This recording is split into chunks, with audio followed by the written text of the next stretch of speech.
ম্যালেফিসেন্ট ছিল মুরশ নামক এক জাদুকরী রাজ্যের অত্যন্ত শক্তিশালী এবং দয়ালু এক পরী। তার ছিল বিশাল দুটি ডানা।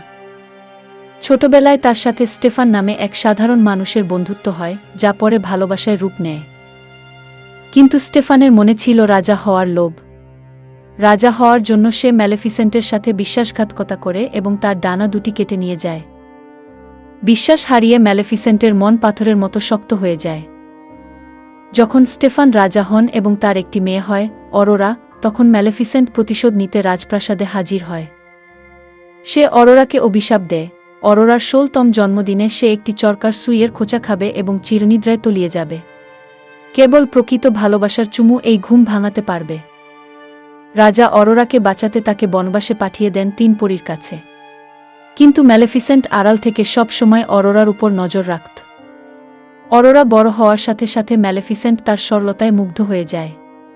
সে অরোরাকে নিজের মেয়ের মতো ভালোবাসতে শুরু করে এবং তাকে বিস্টল বিয়াস্টি বলে ডাকত। ম্যালেফিসেন্ট নিজের অভিশাপ তুলে নিতে চাইলেও জাদুর কারণে তা আর সম্ভব হয়নি। অরোরার ১৬ বছর বয়সে অভিশাপ সত্যি হয় এবং সে গভীর ঘুমে তলিয়ে যায়। একজন রাজপুত্র তাকে চুমু খেলেও অরোরার ঘুম ভাঙে না, কারণ তাদের মধ্যে কোনো প্রকৃত ভালোবাসা ছিল না। ম্যালেফিসেন্ট নিজের ভুল বুঝতে পেরে কান্নায় ভেঙে পড়ে এবং অরোরার কপালে একটি স্নেহময় চুমু খায়। যেহেতু ম্যালেফিসেন্ট তাকে প্রকৃত মায়ের মতো ভালোবাসত, তাই সেই চুমুতেই অরোরার ঘুম ভেঙে যায়।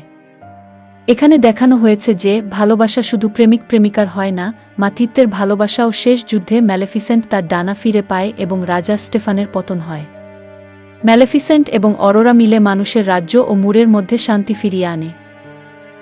ম্যালেফিসেন্ট আবারও হয়ে ওঠে বনের দয়ালু রক্ষক।